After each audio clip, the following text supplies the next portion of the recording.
Bonjour et bienvenue dans le flash d'information.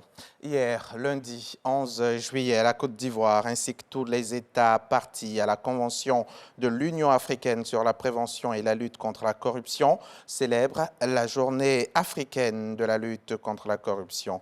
Gestion des fonds Covid-19 et leçons apprises en matière de transparence et d'intégrité. Voilà le thème de la journée. Cette année, la célébration officielle s'est faite à la primature en présence du Premier ministre Patrick Achi et de nombreux autres membres du gouvernement. Le compte-rendu de Dangui Dangui à suivre dans le 13h. La première édition du festival Cacao Jazz Festival se tiendra les 6, 7 et 8 octobre prochains ici à Abidjan. Initié en vue de promouvoir et de maintenir le rang de la cacao culture dans le monde, les organisateurs de l'événement viennent d'en faire le lancement, occasion pour eux d'inviter tous les acteurs concernés par la culture du cacao en Côte d'Ivoire de s'approprier l'événement dont l'objectif est de contribuer à la promotion de la culture du cacao par le jazz. Espérance Djakale nous en dira plus également dans le 13h. D'ici là, je vous emmène à Bouna, région du Bonkani, à quelques 560 km d'Abidjan. Sur place, s'est tenue la semaine dernière la deuxième session ordinaire du conseil municipal. La réunion au cours de laquelle le budget modificatif du conseil a été adopté avec désormais une plus grande orientation sur l'éducation et la salubrité de la ville. Reportage Herman Niamia, notre correspondant sur place. La problématique du développement de la ville de Bouna au cœur des échanges à la deuxième session ordinaire de l'année 2022 du conseil municipal de Bouna.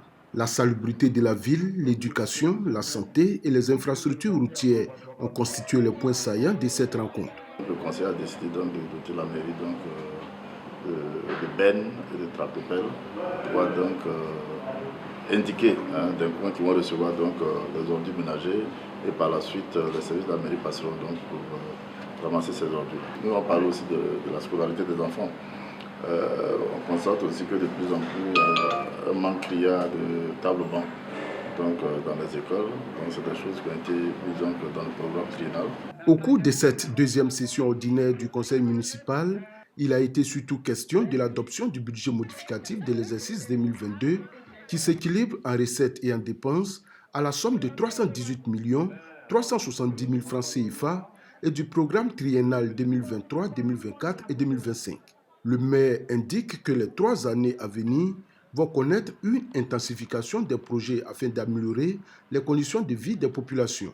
Aussi, insiste-t-il, la pression sera mise sur les entrepreneurs à qui des travaux ont été confiés afin de les achever dans un délai raisonnable. Dans le cas donc précis, l'État a donné 5 km de voies à Bouna. Malheureusement, l'entreprise qui a été choisie est défaillante. Vous constatez que les travaux n'avancent plus. On les a approchés, on a échangé avec ces entreprises-là. Nous avons donc parlé des factures impayées. Donc nous allons donc essayer d'approcher le précis. Pourquoi pas le trésor, pour voir si une solution peut être trouvée pour que donc, cette entreprise puisse être payée pour qu'elle puisse terminer les travaux. En marge de cette session du conseil municipal, Bouraïma Ouattara a profité de l'occasion pour magnifier les mamans de la commune. Au nombre de 300, chacune des mamans présentes à cette cérémonie est répartie avec un présent à la maison. Des hommes armés ont assiégé dimanche dernier, dimanche 10 juillet, la ville de Barsalogo, à 45 km au nord de Kaya, obligeant l'armée malienne à battre en retraite. Mais l'arrivée de l'aviation et du renfort a permis de repousser les assaillants. 5 civils, dont un enfant, ont été tués, des soldats blessés et un important lot de matériel emporté ou détruit par les assaillants. Lundi, hier, les assaillants sont revenus sur place avant d'être une seconde fois repoussés.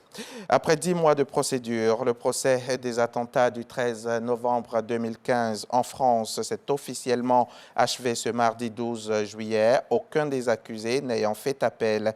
Salah Abdeslam, condamné à la réclusion criminelle à perpétuité incompressible, n'a pas fait appel de sa condamnation. Aucun des 20 accusés n'a interjeté appel. Le procureur national antiterroriste et le procureur général préalable la Cour d'appel de Paris n'ont pas non plus fait appel de cette décision.